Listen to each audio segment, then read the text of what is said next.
Bismillahirrahmanirrahim. Assalamualaikum warahmatullahi wabarakatuh.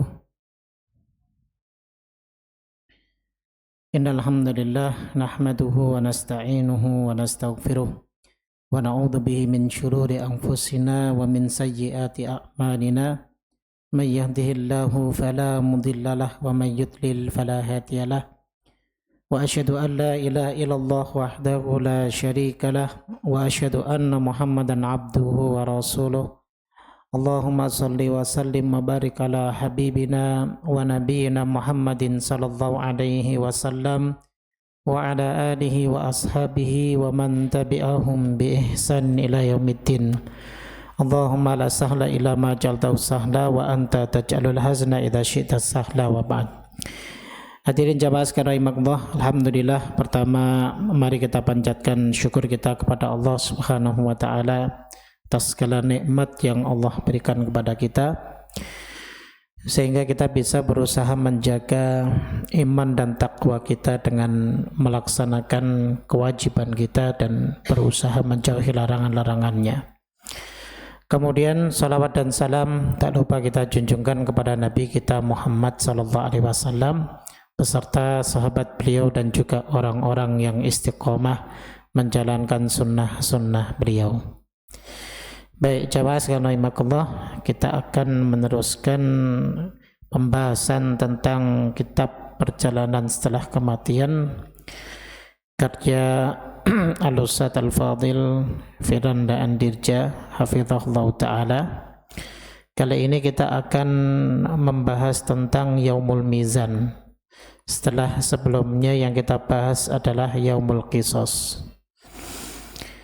Baik jamaah sekalian rahimakumullah, terkait dengan peristiwa mizan nanti yang pasti akan dilewati oleh hamba-hamba Allah Subhanahu wa taala, maka perlu menjadi catatan penting bagi kita bahwa peristiwa ini merupakan salah satu kondisi di antara kondisi-kondisi yang berat yang nanti akan dilalui oleh setiap orang nanti di hari kiamat jemaah.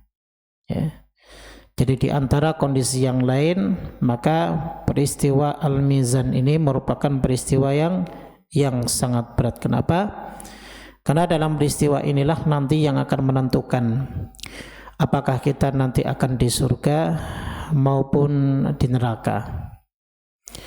Makanya ada sebuah riwayat yang ini dijadikan dalil oleh banyak para ulama ya, yang berkaitan dengan peristiwa mizan merupakan kondisi yang sangat berat sekali, meskipun sebagian ulama hadis mendhaifkan hadis ini. Tapi beberapa para ulama yang lainnya, diantaranya Al-Imam Al-Iraqi rahimahullah ta'ala, beliau menilai hadis ini sebagai hadis yang hasan, artinya masih bisa kita jadikan sebagai dalil untuk ya, mengimani satu peristiwa yang nanti akan terjadi di hari kiamat kelak ya. Baik, hadis ini dibawakan oleh Imam Al-Hasan Al-Basri rahimahullah ta'ala. Beliau meriwayatkan dari Ummul Mukminin Aisyah radhiyallahu ta'ala anha bahwa Ummul Mukminin pernah berkata, "Ya Rasulullah, hal tadhkuruna ahlikum yaumal qiyamah?" Wahai Rasulullah, apakah engkau nanti akan mengingat keluargamu pada hari kiamat? Qala, maka Rasulullah sallallahu alaihi wasallam menjawab, "Amma fi mawatina thalathah fala." Adapun pada 3 keadaan maka tidak. Artinya ini Rasul sallallahu alaihi wasallam juga menjelaskan tentang nanti keadaan semua manusia. Jadi pada 3 tempat ini mereka tidak akan mengingat keluarga mereka. Apa saja yang disebut oleh Rasulullah pada 3 tempat ini? Yang pertama adalah Alkitab, yaitu di hari di mana nanti manusia akan disodorkan catatan amalnya. Dia nggak akan ingat keluarganya. Kemudian yang kedua adalah Al-Mizan, yaitu di hari di mana semua amal perbuatan yang dilakukan oleh hamba-hamba Allah Subhanahu wa taala akan ditimbang. Dan yang ketiga adalah as-sirat, yaitu hari di mana nanti semua hamba-hamba Allah akan melewati sebuah jembatan yang itu menentukan apakah dia bisa melewati jembatan tersebut atau justru dia terjatuh ke dalam neraka Allah Subhanahu wa taala. Jadi 3 keadaan inilah ya yang disebutkan oleh Rasulullah sallallahu alaihi wasallam ketika ditanya oleh Ummul Mukminin Aisyah radhiyallahu taala anha tentang mengingat keluarga dari setiap orang nanti di akhirat kelak, ya. Makanya jawaban Rasulullah sallallahu alaihi wasallam ya kecuali 3 tempat ini. Ya. Kecuali pada tiga tempat ini mereka tidak akan mengingat keluarganya seperti itu. Baik, jelaskan rahimakumullah. Kemudian juga ada riwayat yang lain. Riwayat ini juga dari Ummul Mukminin Aisyah radhiyallahu taala anha, dari hadis dari Abu Hurairah dari Abu Dawud ya, radhiyallahu taala anhu ya. Ini sumbernya juga dari Al-Imam Al-Hasan Al-Basri rahimahullahu taala. Kenapa sebagian para ulama hadis itu mendhaifkan hadis ini? Karena para ulama hadis ini menilai bahwa Al-Imam Al-Hasan Al-Basri tidak bertemu dengan Ummul Mukminin Aisyah. Kalau seandainya Al-Imam Al-Hasan Al-Basri, dia kan seorang tabi'in. Tapi dia kibaru tabi'in. Kibaru tabi'in itu adalah generasi tabi'in yang tertua. Kan generasi itu di awal generasi sahabat yang bertemu dengan Rasulullah, kemudian generasi tabi'in yang bertemu dengan para sahabat. Nah, makanya kenapa sebagian para ulama mensahihkan hadis ini, karena ada kemungkinan Imam Al-Hasan Al-Basri itu ketemu Ummul Mukminin Aisyah radhiyallahu taala anha. Sebab kenapa? Sebab karena Imam Al-Hasan Al-Basri ini termasuk kibar tabi'in, bukan sighar tabi'in. Sehingga ada kemungkinan bertemu dengan Ummul Mukminin Aisyah radhiyallahu taala anha. Makanya mengapa beberapa ulama tadi kita juga sebutkan menyatakan bahwa hadis ini masih dianggap hasan, ya. Masih dianggap hasan meskipun tidak sampai kepada derajat sahih seperti itu. Nah di sini ya, pernah suatu waktu Nabi SAW mendapati istri beliau Aisyah radhiyallahu anha menangis. Maka beliau bertanya, "Mayubkik, apa yang menyebabkan engkau menangis?" Qalat Ummul Mukminin menjawab, "Dzakartun nara fabakaitu." Aku ingat dengan neraka, itulah yang menyebabkan aku menangis. Fahal tadhkuruna ahlikum yaumal qiyamah, apakah engkau kelak akan ingat keluargamu pada hari kiamat ya Rasulullah? Faqala Rasulullah sallallahu alaihi wasallam, maka Rasulullah sallallahu alaihi wasallam menjawab, "Amma fi thalathati mawatin fala yadhkuru ahadun ahadan." Adapun pada 3 tempat maka seseorang tidak akan mengingat ya, orang lain. Ya. Bahkan sampai keluarganya pun dia tidak akan diingat. Di mana saja? Aindal mizan hatta ya'lama ayakhifu mizanu aw yathqul. Yang pertama adalah saat berada di atas mizan, dia tidak akan lagi ingat kepada orang lain, ya. Sampai ia tahu apakah timbangan amal solehnya itu lebih berat dari timbangan amal keburukannya. Ya. Kemudian yang kedua ya, adalah indal kitab, ya. Ketika menerima buku catatan amalan, yuqalu dikatakan ha umqra'u kitabiyah, ya. Ketika dikatakan kepada ambillah dan bacalah kitabmu ini, hatta ya'lama aina yaqa'u kitabu afi yaminihi am fi shimali, hatta dia tahu dari mana kitab itu nanti akan diberikan oleh Allah kepada dirinya, apakah dari sebelah kanannya ataupun dari sebelah kirinya, amin wara'i dhahri, atau dari belakangnya. Wa inda sirati idza wudi'a baina dhahrai jahannam, dan yang ketiga adalah ketika di atas sirat, yaitu titian di antara dua punggung jahanam. Artinya, jemaah sekalian rahimakumullah, peristiwa-peristiwa ini merupakan peristiwa-peristiwa yang sangat dahsyat. Ya, bahkan kita pun tidak ingat keluarga kita tidak ingat anak kita tidak ingat istri kita tidak ingat ayah kita tidak ingat ibu kita nggak ingat semuanya. Yang kita ingat adalah semua amal perbuatan kita. Apakah amal saleh kita bisa menyelamatkan kita dari neraka Allah Subhanahu wa taala ataupun sebaliknya. Amal buruk kita lah yang nanti akan mendorong kita ke dalam neraka Allah Subhanahu wa taala. Nah, inilah riwayat-riwayat yang menunjukkan bahwasanya kondisi mizan itu pada hari kiamat merupakan kondisi yang sangat berat di antara dua kondisi yang lainnya, jamaah. Ya. Baik, kemudian kapan terjadi peristiwa mizan ini? Ya. Mizan atau timbangan ini terjadi prosesnya setelah hisab. Ya. Sebagaimana disebutkan oleh Imam Al-Qurtubi rahimahullahu ta'ala dalam kitab beliau At-Tadhkirah. Beliau menyebutkan bahwa fungsi hisab itu adalah untuk mengklasifikasikan mana yang amal salehnya dan mana yang amal keburukannya. Sehingga setelah itu barulah kemudian masuk ke proses mizan, ya, yaitu ditimbang. Ya, setelah diklasifikasi mana yang amal soleh kita dan mana yang amal buruk kita, baru setelah itu ditimbang. Ya. Makanya ya, kalau kita bicara secara akal ya, itu logis kalau proses mizan ini setelah hisab. Ini yang dikatakan oleh Imam Al-Qurtubi rahimahullahu ta'ala dalam kitab beliau At-Tadhkirah, seperti itu. Kemudian ada sebagian ulama juga yang berpendapat bahwa sebagai dijelaskan dalam sebagian riwayat bahwasanya ketika hisab telah selesai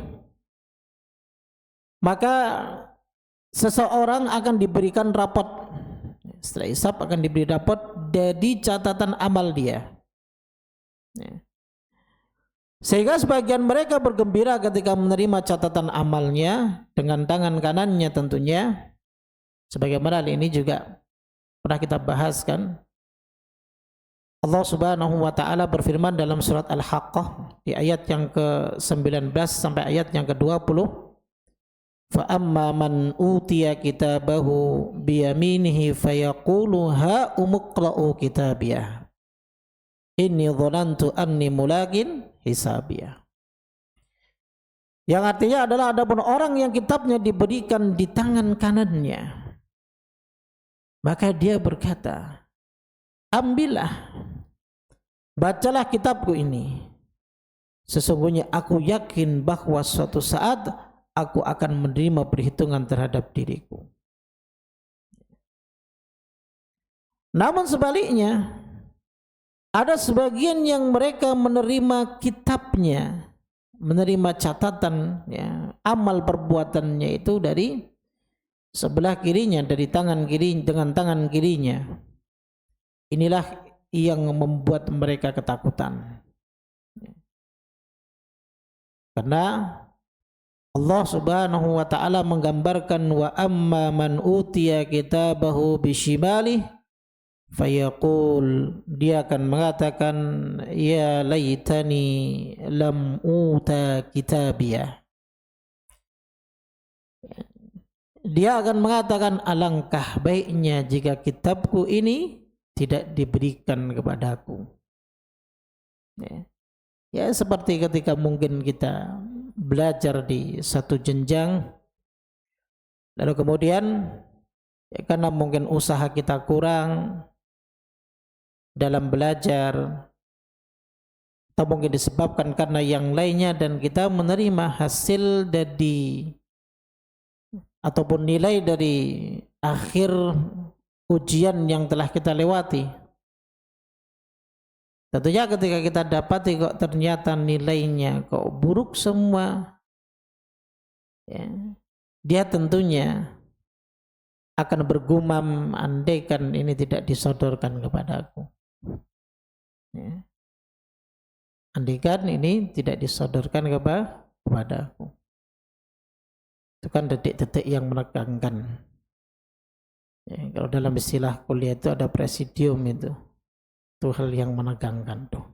Plus enggak, udah boleh pakai gelar belum kan gitu. Kadang kan sekarang sekolah aja belum selesai gelarnya udah dipakai kan.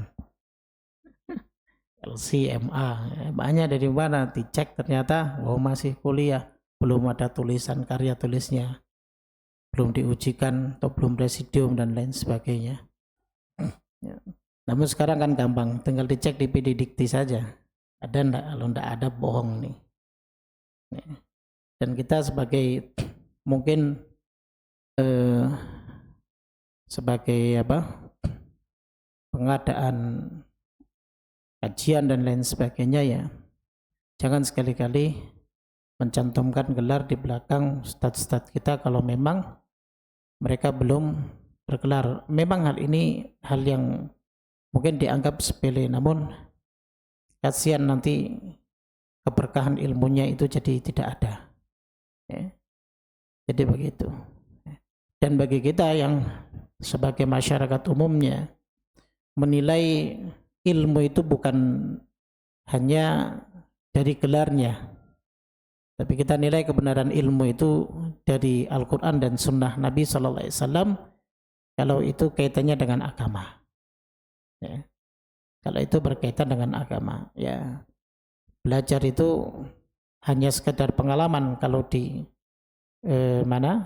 kalau di pendidikan formal itu sifatnya hanya pengalaman saja jemaah, ya.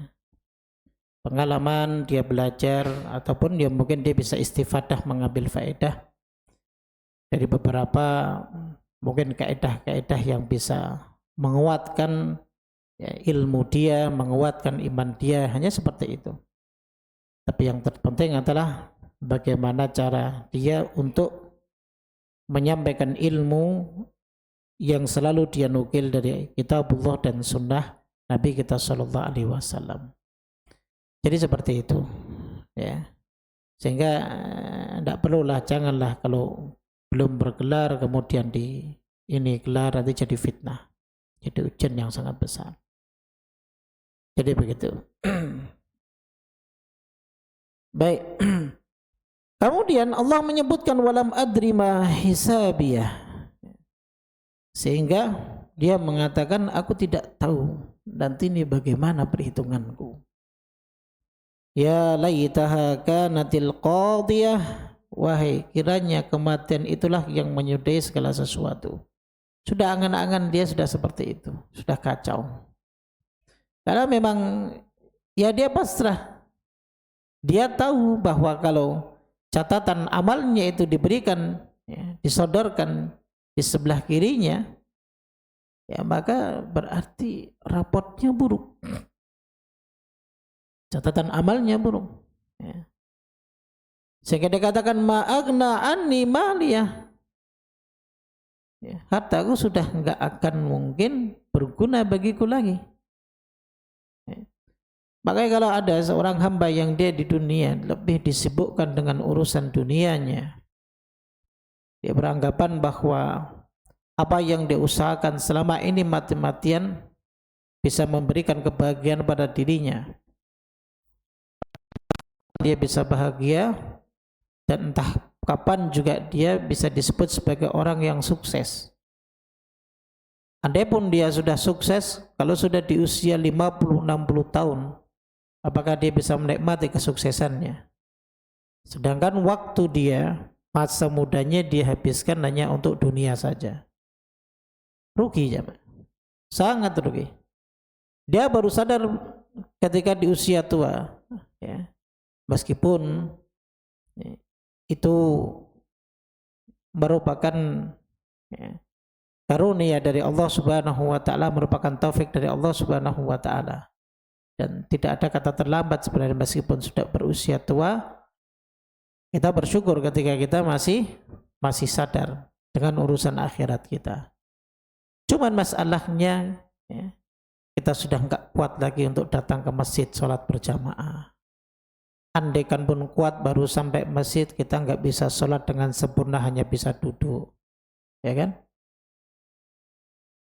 Jadi kesadaran kita di usia tua ya, hanya sedikit membantu kita dalam perjalanan kehidupan dunia untuk meraih kebahagiaan akhirat kita. Makanya seharusnya bagi yang masih muda-muda itu cobalah belajar agama dan telaah apa yang Allah Subhanahu wa taala sampaikan di dalam firman-Nya dalam Al-Qur'anul Karim. Agar supaya kita ini bisa membelalakkan kedua mata kita, bahwa semua yang Allah Subhanahu wa taala kabarkan di dalam Al-Qur'anul Karim ini semua akan terjadi. Artinya kan kita sudah diberitahu oleh Allah. Tinggal kita berlindung ketika peristiwa-peristiwa itu merupakan peristiwa yang buruk. Jika peristiwa baik, kita memohon kepada Allah, berharap agar supaya kita bisa berada di tempat tersebut. Seperti itu. Namun yang terjadi sebab kenapa manusia itu menjadi lalai? Karena itu. Karena kurangnya dia terhadap ilmu agama. Kurangnya dia terhadap ilmu agama. Sehingga ya dia tidak tahu apa saja yang disampaikan oleh Allah Subhanahu wa taala kelak nanti di peristiwa setelah kematian kita, dan kita akan dibangkitkan lagi dari situ. Padahal itu merupakan awal perjalanan kita yang sangat menegangkan. Ya. Baik, itu jawab saya rahmatullah. Kemudian poin yang berikutnya adalah hal-hal yang terkait dengan masalah mizan. Ini pembahasan mizan. Pertama tentang makna mizan. Kalau mizan dalam bahasa Indonesia ya timbangan, ya. Alat timbang itu disebut mizan. Ya. Namun juga sebagian ada yang menyebutkan maknanya adalah al-adl, ya, keadilan. Ya. Sebagaimana dalam surat Ar-Rahman Allah Subhanahu wa taala berfirman, was-samaa'a rafa'aha wa wada'al mizan. Dan langit telah ditinggikan Allah, dan dia Allah ciptakan keseimbangan, yaitu keadilan. Ya. Namun yang akan kita bahas ini, dan tadi sebagai mukaddimah tadi, bahwa mizan yang dimaksud di sini adalah mizan bukan keadilan, tapi yang dimaksud dengan mizan benar-benar alat timbang. Ya. Benar-benar alat timbang yang dimaksud. Begitu. Baik, kemudian tentang dalil-dalil ya, al-mizan ini banyak ada di dalam Al-Quran, juga ada di dalam hadis Nabi SAW. Jadi semuanya dalil-dalil ini menunjukkan tentang adanya yaumul mizan, adanya hari di mana semua amal kita akan ditimbang oleh Allah Subhanahu wa taala. Contoh diantaranya dari Al-Quranul Karim di surat Al-Qari'ah, ya, kita semua hafal insyaallah. Ya. Allah Subhanahu wa taala berfirman, fa amma man thaqulat mawazinuhu fahuwa fi 'ishatir radiyah wa amma man khaffat mawazinuhu fa ummuhu hawiyah.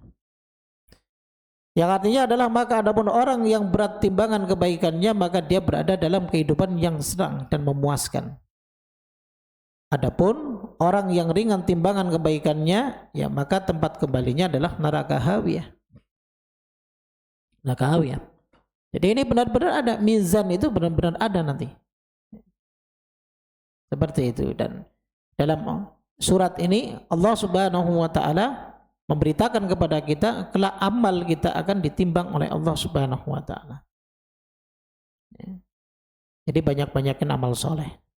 Apalagi di bulan Sya'ban ini kan. Bulan Sya'ban itu bulan yang banyak dilalaikan, kata Nabi SAW. Kata beliau, huwa syahrun yakfulun nasu anhu baina Rajab wa Ramadan. Bulan Sya'ban itu adalah bulan yang dimana manusia itu banyak lalai. Kenapa mereka lalai? Karena sudah terbuai dengan keutamaan bulan Rajab.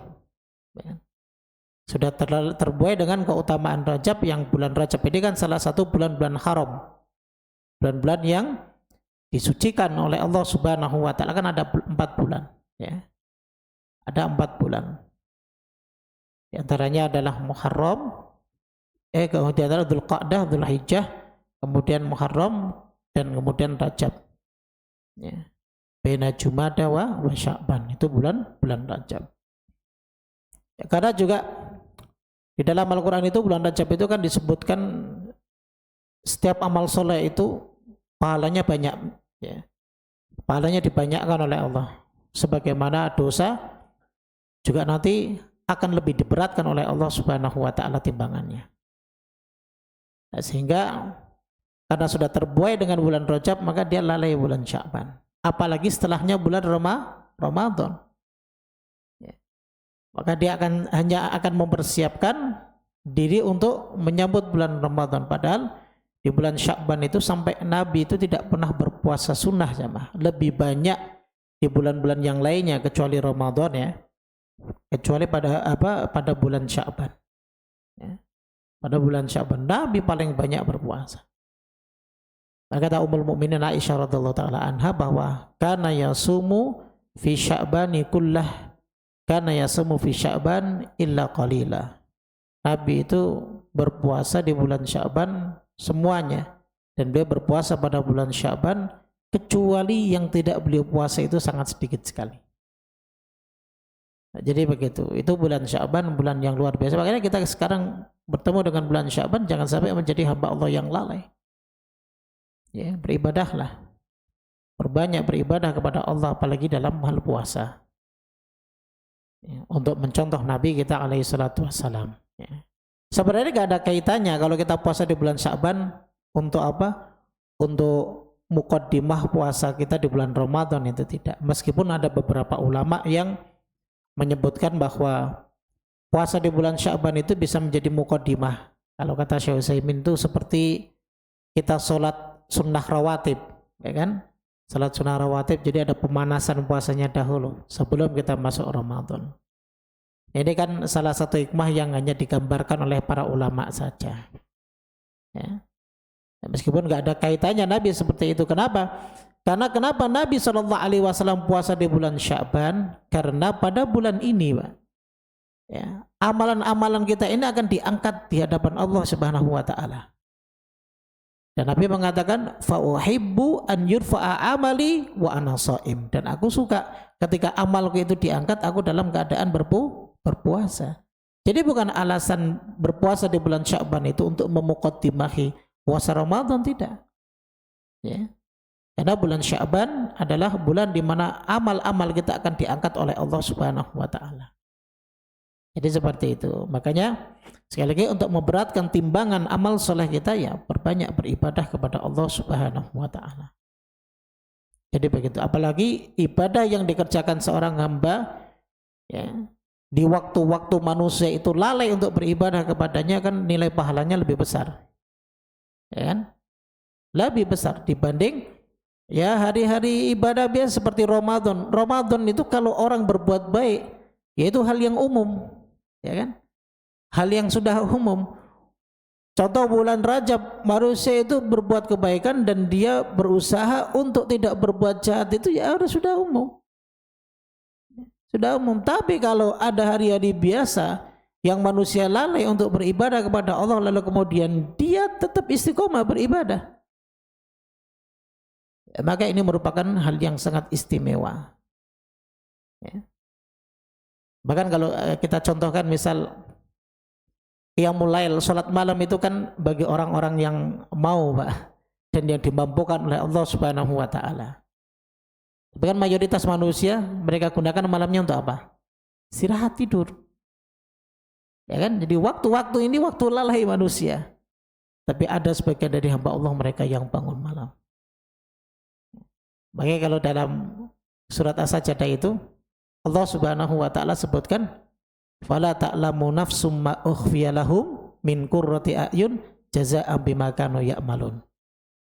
Maka balasan bagi orang-orang yang tatajafa junubuhum anil madhaji, ya, yang mereka mau untuk menjauhkan lambung-lambung mereka itu dari tempat tidur mereka. Yad'una rabbahum khaufan wa tama'a. Dia berdoa, beribadah kepada Rabbnya dalam keadaan takut dan berharap. Orang-orang yang seperti ini Allah akan siapkan apa? Fala ta'lamu nafsum ma ukhfiya lahum min qurrati a'yun. Maka tidak ada satu jiwa pun yang tahu yang telah disiapkan untuk orang-orang ini. Ya.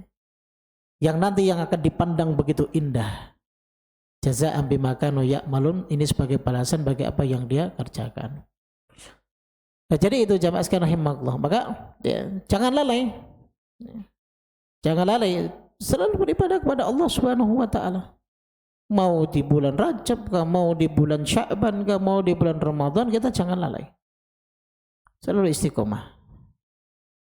Nah, jadi itu ya salah satu hal yang dapat memberatkan timbangan kita. Naam.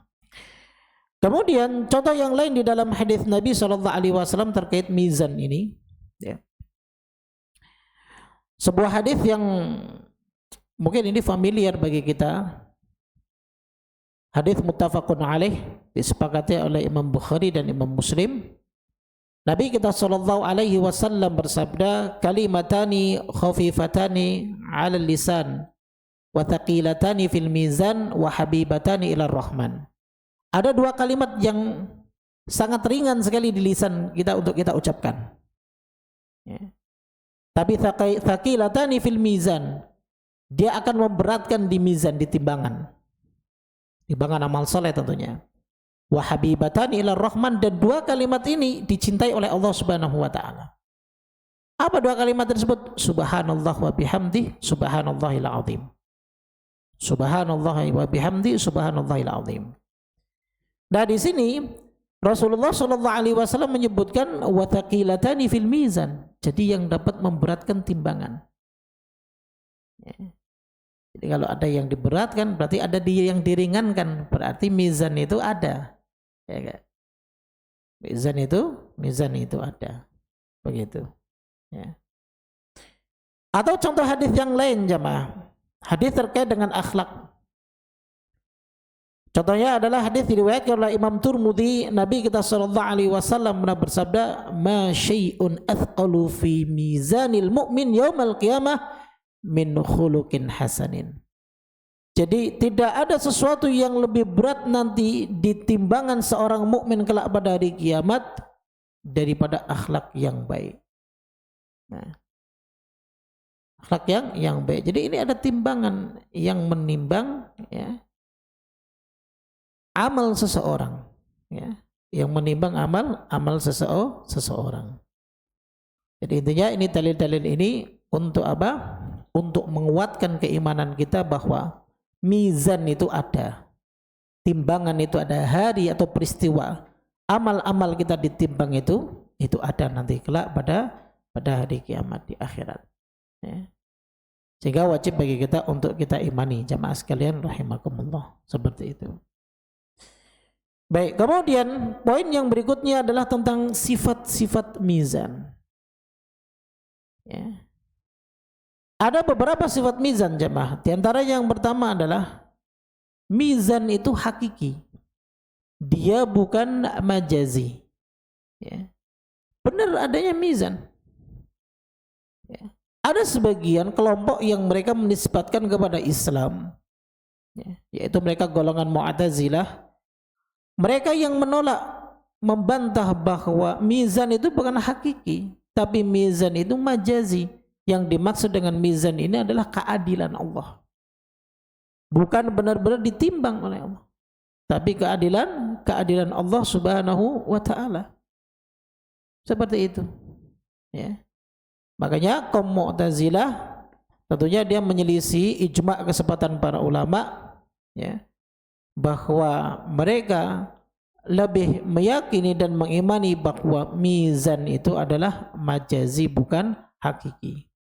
Namun Ahlussunnah wal Jamaah, ya, meyakini bahwa mizan itu adalah hakiki, benar-benar ada timbangan, ya, seperti itu. Baik. Kenapa kaum Mu'tazilah ini mereka mengimani mizan itu sebagai bentuk keadilan, bukan mizan yang dimaksud hakiki? Karena menurut mereka bahwa amalan ini kan sesuatu yang abstrak, bukan yang konkret, jemaah. Ya kan? Kok bisa ditimbang gitu? Gak mungkin kan amalan yang abstrak bisa ditimbang. Makanya mereka lebih memilih bahwa mizan itu ya bukan benda, bukan alat nanti yang untuk menimbang, bukan. Ya. Padahal kalau ingin kita dalami lebih lanjut terkait dengan mizan ini adalah hakiki, banyak dalil-dalil yang menjelaskan terkait dengan bahwa amalan itu yang memang sebenarnya abstrak nanti kelak akan dikonkretkan oleh Allah Subhanahu wa taala, jemaah. Ya. Akan dikonkretkan oleh Allah Subhanahu wa taala. Contoh, ada sabda Nabi sallallahu alaihi wasallam dalam tentang surat Al-Baqarah dan surat Ali Imran. Beliau sallallahu alaihi wasallam pernah bersabda, "Iqra'uz zahrawaini Al-Baqarah wa surat Ali Imran." Bacalah Az-Zahrawain, yang disebut Zahrawain di sini adalah suratul Baqarah dan surat Ali Imran. Fa innahuma ta'tiyani yaumal qiyamah ka'annahuma ghamamatan. Karena keduanya akan datang nanti pada hari kiamat seperti dua tumpuk awan menaungi pembawanya. Nah, ya kan? Jadi nanti datang pada hari kiamat ke hadapan Allah Subhanahu wa taala, dia akan berbentuk seperti awan. Padahal yang dilakukan hamba Allah Subhanahu wa taala kita di dunia apa? Bacaannya. Bacaan yang berpahala. Ya. Jadi ini hal yang abstrak menjadi konkret. Ya, seperti itu. Kemudian para ulama juga mencontohkan yang lain, ya, seperti seseorang ketika nanti dia berada di alam barzakh. Berdasarkan keterangan Nabi Shallallahu Alaihi Wasallam tentang amal soleh seseorang di dunia, itu nanti akan datang dalam bentuk ataupun wujud makhluk. Ya. Apa kata Nabi Shallallahu Alaihi Wasallam? Wa ya'tihi rajulun hasanul wajhi, hasanul thiyab, tibur rih. Selanjutnya nanti di alam barzakh itu akan datang seorang yang berwajah tampan, kemudian berpakaian bagus, lalu kemudian harum, ya, wanginya itu harum. Fayaqulu, maka dia mengatakan begini, abshir billadhi yasurruka, hadha yaumuka alladhi kunta tu'ad. Bergembiralah dengan semua yang menyenangkanmu, inilah hari yang dijanjikan untukmu. Maka nanti kelak semua kita akan bertanya, mana anta? Siapa kamu? Fawajhukal wajhu yaji'u bil khair. Ya. Wajahmu itu membawa kebaikan. Fayaqulu, maka sosok ini akan mengatakan, ana amalukas soleh, saya itu amal solehmu dulu. Nah, kira-kira dulu amal soleh kita konkret apa abstrak? Abstrak kan? Tapi dikonkretkan oleh Allah Subhanahu wa taala nanti di alam barzakh. Sama seperti orang kafir nanti, yang akan datang kepadanya wajah yang buruk dengan bau yang tidak sedap. Pakaiannya pakaian buruk juga. Maka ketika orang kafir ini bertanya kepada sosok tersebut, maka sosok tersebut menjawab, ana amaluka al-khabith. Aku adalah amal burukmu dahulu. Nah, jadi dikonkretkan. Ya enggak? Bisa ditimbang enggak berarti? Bisa ditimbang. Seperti itu. Atau contoh yang lain terkait dengan kematian, jemaah. Pertanyaannya, apakah kematian ini perkara yang konkret? Kan tidak abstrak, kematian, ya kan? Tapi nanti kelak ketika Allah Subhanahu wa taala telah memutuskan ahlul jannah ke surga semuanya dan ahlun nar ke neraka semuanya, maka apa yang Allah Subhanahu wa taala perbuat? Allah akan menyembelih domba kematian. Allah wujudkan dengan domba kematian. Ya. Seperti itu. Nah, ini menunjukkan sesuatu, ya, yang abstrak di dalam Al-Quran, amalan seseorang, ya, itu semuanya akan menjadi konkret. Ya, akan menjadi konkret. Makanya jika misal kita mau mentakwilkan bahwa mizan ini adalah keadilan misalnya, bukan timbangan ya, tapi keadilan. Ya tentunya kita akan banyak sekali mentakwilkan hal yang lainnya. Contoh seperti jembatan, kita akan takwilkan, surga kita akan takwilkan, neraka kita akan takwilkan, jin kita akan takwilkan, syaitan kita akan takwilkan, malaikat kita akan takwilkan, dan semuanya kita akan takwilkan. Ya kan? Harus adil. Padahal Allah Subhanahu wa taala dan Rasulnya dengan jelas ketika membicarakan ya, dan meyakinkan tentang keimanan kepada hamba-hambanya, kepada umat beliau sallallahu alaihi wasallam, ya maka beliau jelaskan sejelas-jelasnya. Ya. Maka ya jamaah sekalian rahimakumullah, akal kita ini sebagai manusia terbatas. Gak bisa akal ini menguasai syariat, menguasai dalil, gak bisa. Ya. Dalillah yang akan menuntun akal, bukan akal yang akan menguasai dalil. Ya. Jadi seperti itu jamaah. Ya, baik, sekali lagi bahwa mizan ini adalah perkara ya, sesuatu yang konkret. Artinya benar-benar dia merupakan sesuatu yang ada dan bukan takwilan sebagaimana kaum Mu'tazilah yang menyebutkan bahwa peristiwa tersebut hanya peristiwa keadilan Allah Subhanahu wa taala, seperti itu. Baik, kemudian ya, yang berikutnya, sifat mizan yang berikutnya adalah dia memiliki 2 daun timbangan. Punya dua daun timbangan. Kemudian yang ketiga, mizan itu adil. Ya, timbangan ini adil. Dan yang keempat, detil. Tidak hanya adil, detil. Kalau timbangan kita di dunia kan masih bisa digoyang sedikit lah. Ya. Mau ditempelin pakai apa? Magnet kah? Ya. Kalau timbangannya manual ya bisa diakalin dengan sesuatu kah? Ya. Maka nanti akan masuk ke dalam golongan tatfif, orang-orang yang suka mengurangi dan orang-orang yang suka melebihkan. Itu disebut al-mutaffifin, dan ancamannya wail, neraka jahanam yang akan disediakan oleh mereka. Tapi tidak dengan mizan timbangan Allah, dia adil. Adil dan akurat. Kemudian terkait dengan jumlah mizan, ada berapa jumlah mizan? Nah, para ulama berbeda pendapat, ada yang mengatakan jumlahnya 1. Berarti kalau jumlahnya 1, ini digunakan untuk semua manusia. Berarti lama dong Ustaz. Kita nggak usah berpikir jadi lama atau tidak. Itu rahasia Allah Subhanahu wa taala. Antrinya manusia nanti di sana itu berbeda dengan antrinya manusia di dunia. Ya. Penanganan manusia nanti di sana itu berbeda dengan penanganan manusia di dunia. Saya punya kawan, dia juga salah satu DKM musola. Dia punya anak sakit kan. Dia mau nebus obat, Mbak. Urutan buat ngambil obat itu 600 sekian. Dia maghrib saja itu di urutan dia yang 600 sekian itu ya, untuk sampai ke dia itu masih 200 lagi. Bayangkan, sampai jam 8 dia bikin status lagi, ya Allah ya. Padahal dia sudah ngantri sejak ba'da asar sampai jam 9 baru selesai, itu ngantri nunggu obat.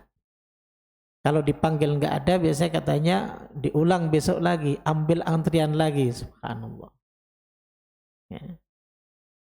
Jadi kadang kita mengantri di dunia saja udah beratnya luar biasa, apalagi nanti di akhirat. Meskipun ya secara hakikat kita tidak tahu ya, seberapa cepatnya Allah Subhanahu wa taala, tentunya lebih cepat, tapi yang dirasakan oleh manusia pun akan begitu berat bagi mereka yang tidak beriman kepada Allah Subhanahu wa taala. Begitu. Ya. Jadi mizan itu ya, ada sebagian yang mengatakan bahwa jumlahnya banyak, artinya setiap orang itu memiliki timbangan. Ada yang berpandangan bahwa mizan itu jumlahnya hanya satu. Wallahu ta'ala alam. Ini khilaf di antara kalangan ulama Ahlussunnah wal Jamaah tentang apakah mizan itu satu ataupun berbilang. Dan masing-masing mereka memiliki dalil seperti itu. Namun yang jelas yang kita wajib untuk yakini, untuk imani adalah proses tersebut pasti akan terjadi. Nah, begitu. Baik, kemudian yang berikutnya, apa yang ditimbang di mizan tersebut? Ya. Dan yang ditimbang di mizan itu ada 3 jemaah. Pertama adalah amal itu sendiri. Amal itu sendiri yang ditimbang. Kemudian yang kedua yang ditimbang adalah catatan amalnya. Catatan amal nanti ditimbang. Dan yang ketiga adalah pelakunya. Manusianya itu juga akan ditimbang. Ya. Jadi tidak hanya amalnya, tidak ada catatan, tidak hanya catatannya, tapi pelakunya juga nanti akan ditimbang oleh Allah Subhanahu wa taala. Ya. Seperti itu. Ya. Baik. Kalau terkait dengan amalnya, ya, tadi sudah kita contohkan seperti 2 kalimat, ya, 2 kalimat yang ringan di lisan kan, maka dia dari yang konkret akan menjadi dari yang abstrak menjadi konkret. Kemudian kalau catatan amal, ya seperti hadis tentang hadis bitaqah, kalimat tauhid catatan kan, sebuah catatan kalimat tauhid di sebuah bitaqah yang dicatat, ditulis oleh Allah Subhanahu wa taala, itu yang bisa memberatkan timbangan kebaikan kita. Adapun pelakunya yang ditimbang, ya seperti hadis Nabi sallallahu alaihi wasallam tentang kakinya Ibnu Mas'ud yang ditertawakan oleh para sahabat, oleh orang-orang yang hadir pada saat itu ketika sarung beliau saat Ibnu Mas'ud itu naik di pohon arak, pohon siwak ya. Lalu kemudian sarungnya tersingkap, kaki betisnya itu kecil. Karena ini memang sejak lahir seperti itu. Lalu pada tertawa itu orang-orang yang melihat di situ. Bahkan Nabi tanya, "Mimma tatahakun?" Dari apa kalian tertawa? Ya Nabi Allah, min diqqati saqaihi, sebabkan apa? Kecilnya betisnya Ibnu Mas'ud.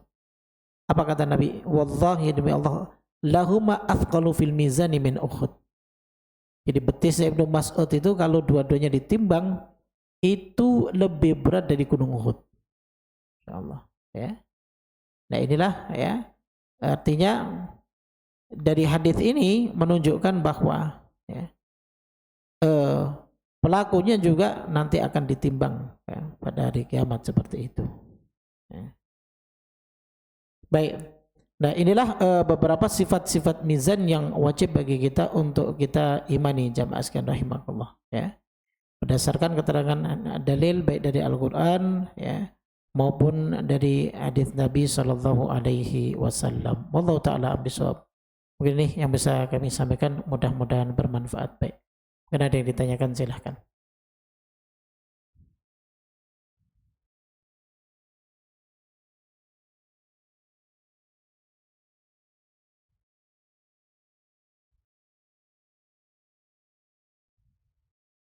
Iya Pak.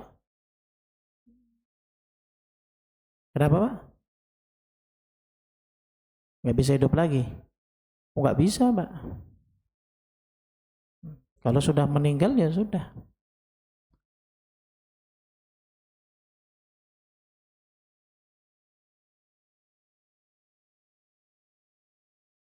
Baik, kalau tidak ada saya izin ya. Kita tutup. Subhanakallahumma bihamdik, asyhadu an la ilaha illa anta, astaghfiruka wa atubu ilaik. Assalamualaikum warahmatullahi wabarakatuh.